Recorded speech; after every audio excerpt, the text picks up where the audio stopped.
हरे कृष्णा भक्तों, राधे राधे। आज हम अनंत चतुर्दशी व्रत की महात्म, पूजा विधि और व्रत कथा का श्रवण करेंगे। अनंत फल देने वाला अनंत चतुर्दशी का व्रत 6 सितंबर दिन शनिवार को रखा जाएगा। इस दिन भगवान विष्णु और माता लक्ष्मी की पूजा अर्चना की जाती है। भाद्रपद मास के शुक्ल पक्ष की चतुर्दशी तिथि को यह व्रत रखा जाता है। चतुर्दशी तिथि का प्रारंभ 5 सितंबर को रात्रि 1:41 पर होगा और 6 सितंबर को रात्रि 12:57 तक रहेगा। हमारे हिंदू सनातन धर्म में ऐसी मान्यता है कि जो भी मनुष्य इस व्रत को करता है और रक्षा सूत्र बांधता है, उसके सभी कष्ट नष्ट हो जाते हैं और वह धर्म, अर्थ, काम, मोक्ष के साथ ही अंत में भगवान अनंत की कृपा प्राप्त करता है। अनंत चतुर्दशी व्रत वाले दिन भक्त को सूर्योदय से पहले उठकर स्नान आदि से पवित्र होकर अपने घर के मंदिर में विष्णु भगवान, माता लक्ष्मी के आगे हाथ में जल लेकर अनंत चतुर्दशी व्रत का संकल्प करना चाहिए। इसके बाद भगवान की विधिवत पूजा अर्चना करके इसके बाद रेशम का धागा जिसका रक्षा सूत्र बनाना है उसे भगवान के आगे समर्पित करें। उसे भगवान के पास रखकर पंचोपचार या षोडशोपचार पूजन विधि करके रेशम के धागों को हल्दी में डुबोकर उसमें 14 गांठें लगा दें और मंत्र जाप करते हुए भगवान के चरणों में अर्पित करें। इसके बाद अनंत चतुर्दशी व्रत कथा का श्रवण करें, पूजन संपूर्ण करें, भगवान विष्णु की, माता लक्ष्मी की आरती करें और फिर इसके बाद इस रक्षा सूत्र को पुरुष दाएं हाथ में और स्त्रियां बाएं हाथ में बांध लें और इसके बाद ब्राह्मण को भोजन कराएं और उनको दान दक्षिणा दें। उसके बाद आप पूरे दिन व्रत का उपवास कर सकते हैं और अगले दिन सुबह विधि पूर्वक पूजा अर्चना करके फिर व्रत का पारण कर सकते हैं, या फिर आप व्रत वाले दिन प्रसाद ग्रहण कर और फलाहार कर भी यह व्रत संपूर्ण कर सकते हैं। तो आइए सभी संकटों को दूर करने वाली अनंत चतुर्दशी व्रत कथा का श्रवण करते हैं। द्वापर युग में एक बार नौमिषारण्य तीर्थ पर पुराणों को जानने वाले श्री सूत जी महाराज अपने शिष्यों और अन्य ऋषि मुनियों को श्रीमद् भागवत की कथा सुनाते हुए बोले, हे ऋषियों, जरासंध की मृत्यु के पश्चात महाराज युधिष्ठिर ने विशाल राजसूय यज्ञ का आयोजन किया था। उस यज्ञ में दूर दूर से भारतवर्ष के बड़े बड़े राजा और महाराजा सम्मिलित हुए थे और पांडवों द्वारा बसाया गया इंद्रप्रस्थ नगर बहुत ही सुंदर था। उसका वैभव और स्थापत्य देखते ही सब आश्चर्यचकित रह जाते थे। उस भवन में कई ऐसी विशेषताएं थी जो उस भवन को देखने वालों को भ्रम में डाल देती थी।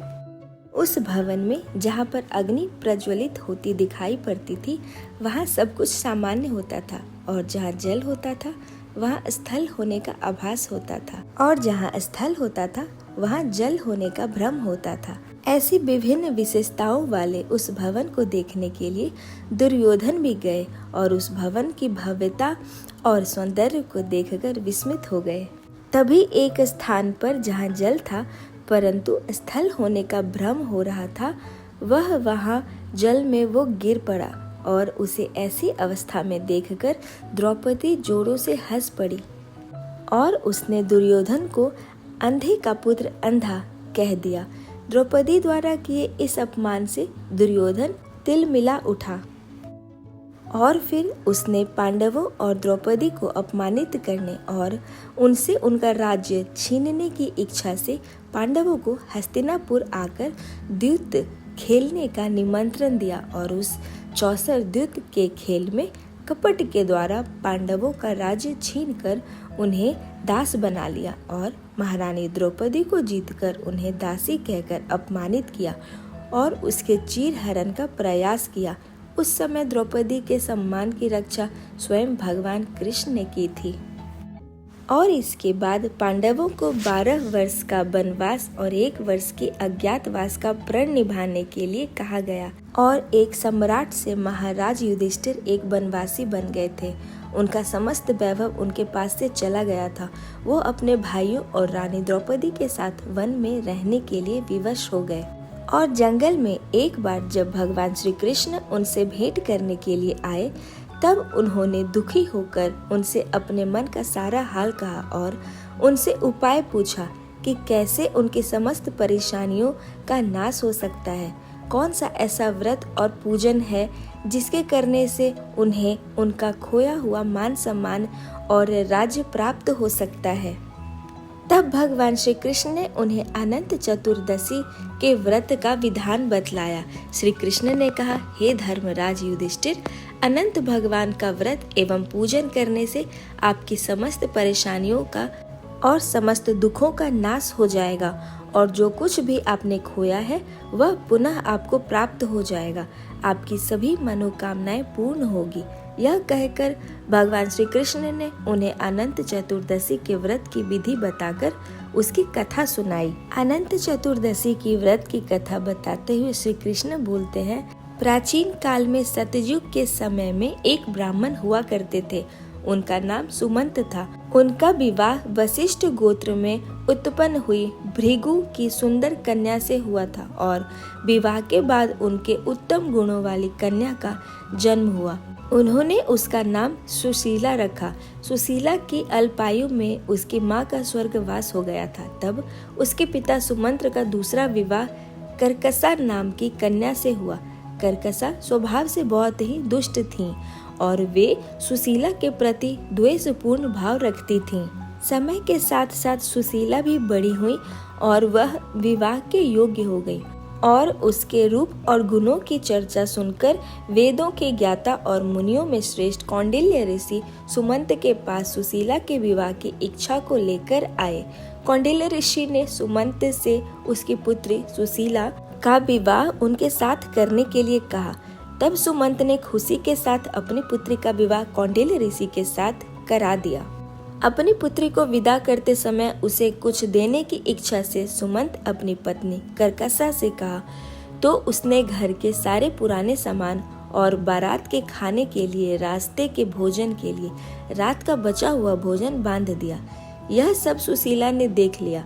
उसको यह देखकर बहुत दुख हुआ। उसे लगा कि जब उसके ससुराल वालों को यह सब पता चलेगा तो उसका कितना अपमान करेंगे और उसे उन सब का तिरस्कार भी सहना पड़ेगा। यह सब बात उनके मन में चल रही थी। उन दोनों ने यात्रा करते करते एक जगह नदी के किनारे पहुंचकर विश्राम करने का सोचा। तभी वहां सुशीला ने देखा कि वहां पर बहुत सी स्त्रियां कोई पूजन कर रही है। सुशीला ने उन स्त्रियों से पूछा कि आप लोग यह क्या कर रही हो।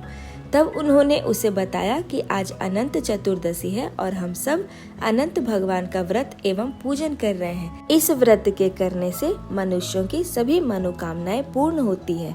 तब सुशीला ने उनसे अनंत चतुर्दशी के व्रत एवं पूजन की विधि पूछी। सुशीला के पूछने पर उन्होंने विधि पूर्वक अनंत व्रत की महत्ता बताई और सुशीला ने वहीं उस व्रत का अनुष्ठान किया और 14 गांठों वाला वह रेशम का रक्षा सूत्र हाथ में बांधकर ऋषि कौंडिल्य के पास आ गई।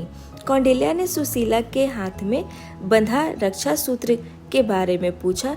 तब उसने सारी बात बता दी। उन्होंने तब वह रक्षा सूत्र तोड़कर अग्नि में डाल दिया। इससे भगवान अनंत जी का अपमान हुआ। परिणामतः ऋषि कौंडिल्य दुखी रहने लगे और उनकी सारी संपत्ति नष्ट हो गई। इस दरिद्रता का उन्होंने अपनी पत्नी से कारण पूछा। तब सुशीला ने कहा कि आपने अनंत भगवान का वह रक्षा सूत्र तोड़कर फेंक दिया था, जिसके कारण आपके साथ यह सब घटित हो रहा है। तब पश्चाताप करते हुए ऋषि कौंडिल्य अनंत रक्षा सूत्र की प्राप्ति के लिए वन में चले गए और वन में कई दिनों तक भटकते भटकते निराश होकर एक दिन भूमि पर गिर पड़े। तब अनंत भगवान प्रकट होकर बोले, हे कौंडिल्य, तुमने मेरा तिरस्कार किया था, उसी से तुम्हें इतना कष्ट भोगना पड़ा। तुम दुखी हुए, अब तुमने पश्चाताप किया है, तब मैं तुमसे प्रसन्न हूँ। अब तुम घर जाकर विधि पूर्वक अनंत व्रत करो। 14 वर्ष पर्यंत यह व्रत करने से तुम्हारा सारा दुख दूर हो जाएगा और तुम धन्य धान्य से संपन्न हो जाओगे। तब कौंडिल्य ऋषि ने वैसा ही किया और उन्हें सारे क्लेशों से मुक्ति मिल गई। अनंत भगवान की कृपा से जीवन के समस्त सुख भोग कर अंत में वह स्वर्ग को प्राप्त हुआ। फिर भगवान श्री कृष्ण ने धर्मराज युधिष्ठिर से कहा कि आप भी इस व्रत को करें। जैसे कौंडिल्य ऋषि और सुशीला को सभी मनोकामनाएं अनंत भगवान ने पूर्ण करी थी, उसी प्रकार आपकी भी सभी मनोकामनाएं पूर्ण होंगी। जो कुछ भी आपने खोया है वह सब आपको पुनः प्राप्त हो जाएगा। तब भगवान श्री कृष्ण ने कहा, हे धर्मराज युधिष्ठिर, अनंत चतुर्दशी का व्रत जो मैंने अभी तुम्हें बतलाया है, उस व्रत को करने से मनुष्य अपने सभी पापों से मुक्त होकर स्वर्ग लोक को प्राप्त होता है। और भगवान श्री कृष्ण के कहे अनुसार युधिष्ठिर महाराज ने भी अनंत भगवान का व्रत और पूजन किया। व्रत के प्रभाव से उनके सभी मनोकामनाएं सिद्ध हुए और महाभारत के युद्ध में जीतकर उन्हें उनका राज्य और यश पुनः प्राप्त हुआ। तो यह थी अनंत चतुर्दशी व्रत की कथा। आप सभी भक्तों को हमारी व्रत कथा का वीडियो देखने के लिए बहुत बहुत धन्यवाद। जल्द ही अगली व्रत कथा के साथ मिलते हैं। तब तक के लिए राधे राधे भक्तों, हरे कृष्णा।